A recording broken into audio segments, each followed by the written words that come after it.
Assalamualaikum warahmatullahi wabarakatuh. Perkenalkan, nama saya Dwi Rizkyani Putri, mahasiswa setia Has Al-Jailani. Di sini saya ingin memenuhi tugas ulangan akhir semester mata kuliah Ekonomi Kreatif dan Industri Halal. Di sini saya akan mempresentasikan materi tentang potensi ekonomi kreatif. Ekonomi kreatif memiliki nilai ekonomi yang signifikan. Namun manfaat sosial dan budayanya juga tak kalah penting untuk dipertimbangkan dalam perumusan kebijakan. Kegiatan ekonomi merupakan bagian dari sistem kehidupan masyarakat yang saling terhubung, sehingga perlu dilihat secara menyeluruh. Studi PBB tahun 2008 menunjukkan bahwa pertumbuhan industri kreatif tidak hanya terjadi di negara maju, tetapi juga di seluruh belahan dunia sebagai dampak dari globalisasi. Interaksi antara kreativitas, budaya, ekonomi, dan teknologi mampu menciptakan modal intelektual yang menghasilkan pendapatan, lapangan kerja, dan ekspor, serta mendorong inklusi sosial dan keberagaman budaya dan perkembangan manusia. Banyak negara mulai menyadari pentingnya ekonomi kreatif dalam membangun identitas sosial yang unik dan menonjol di pasar global. Ribuan usaha kecil dan mikro turut menjadi motor penggerak perubahan ini dengan menciptakan paradigma baru dalam dunia bisnis dan pendidikan. Menurut UNDP, ekonomi kreatif saat ini merupakan salah satu sektor dengan pertumbuhan tercepat di dunia dan memiliki potensi besar dalam mendukung pemulihan ekonomi global secara inklusif dan berkelanjutan. Perkembangan ekonomi kreatif di Indonesia dimulai dengan perhatian pemerintah terhadap potensi industri berbasis kerajinan dan kreativitas. Kemudian pada tahun 2006, Menteri Perdagangan meluncurkan program Indonesia Design Power untuk meningkatkan daya saing produk Indonesia, khususnya di sektor jasa. Setahun kemudian digelar Indonesia Cultural Product Week yang memperkuat pengenalan istilah ekonomi kreatif di kalangan masyarakat. Pada tahun 2008 diterbitkan buku pertama yang memetakan sektor industri kreatif Indonesia menjadi yang pertama di Indonesia dan dunia.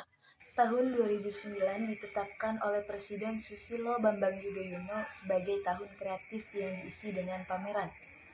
Pemerintah juga meluncurkan situs Indonesia Kreatif pada tahun 2010 untuk mendukung penyebaran informasi industri kreatif.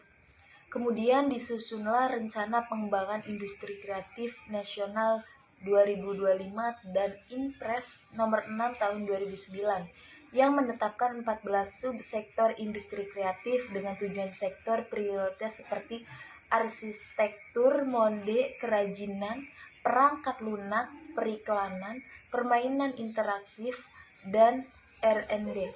Pada masa Presiden Joko Widodo, komitmen terhadap ekonomi kreatif ditegaskan kembali, termasuk pengakuan terhadap kuliner sebagai bagian dari subsektor kreatif. Kini Indonesia memiliki 15 subsektor ekonomi kreatif yang terus dikembangkan berdasarkan data akademis, komunitas kreatif, dan lembaga pendidikan. Ekonomi kreatif merupakan penggerak pertumbuhan ekonomi yang berbasis pada kreativitas, budaya, dan kekayaan intelektual. Ekonomi kreatif menurut beberapa para ahli. Yang pertama itu menurut Presiden Susilo Bambang Yudhoyono. Ekonomi kreatif adalah gelombang keempat dalam perkembangan ekonomi global yang mengedepankan nilai budaya dan lingkungan.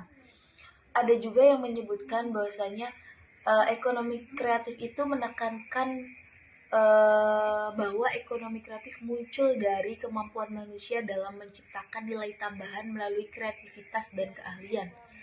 Ada juga yang menyebutkan bahwa ekonomi kreatif itu mencakup berbagai sektor seperti film, musik, desain, hingga penelitian dan pengembangan. Sementara kreatif industri mengidentifikasinya sebagai industri yang menghasilkan pendapatan dan lapangan kerja dari konten kreatif. Konsep ini berkembang dari istilah industri kreatif yang pertama kali digunakan pemerintah Australia pada tahun 1994. dan semakin populer di Inggris pada tahun 1997. Seiring berjalannya waktu, gelombang ekonomi pun bergeser dari industrialisasi menuju era informasi dan digital. Peran internet semakin vital dalam mendukung aktivitas UMKM, memunculkan pelaku-pelaku ekonomi digital seperti internet, konten kreator, dan pelaku e-commerce. Kemajuan teknologi informasi memudahkan manusia menemukan solusi, mempercepat proses produksi, dan menekankan biaya operasional. Akibatnya, dunia usaha kini dituntut untuk lebih efisien dan inovatif agar mampu bersaing. Selain berdampak pada pola konsumsi dan produksi, ekonomi kreatif juga berkontribusi pada pertumbuhan ekonomi nasional. Salah satunya indikator utamanya adalah peningkatan PDB dan pendapatan nasional yang tercermin dari perkembangannya potensi sumber daya dan kualitas SDM suatu negara. Dengan begitu, ekonomi kreatif tidak hanya menciptakan nilai ekonomi, tetapi juga membawa perubahan sosial, budaya, dan teknologi yang mendasar dalam kehidupan masyarakat modern.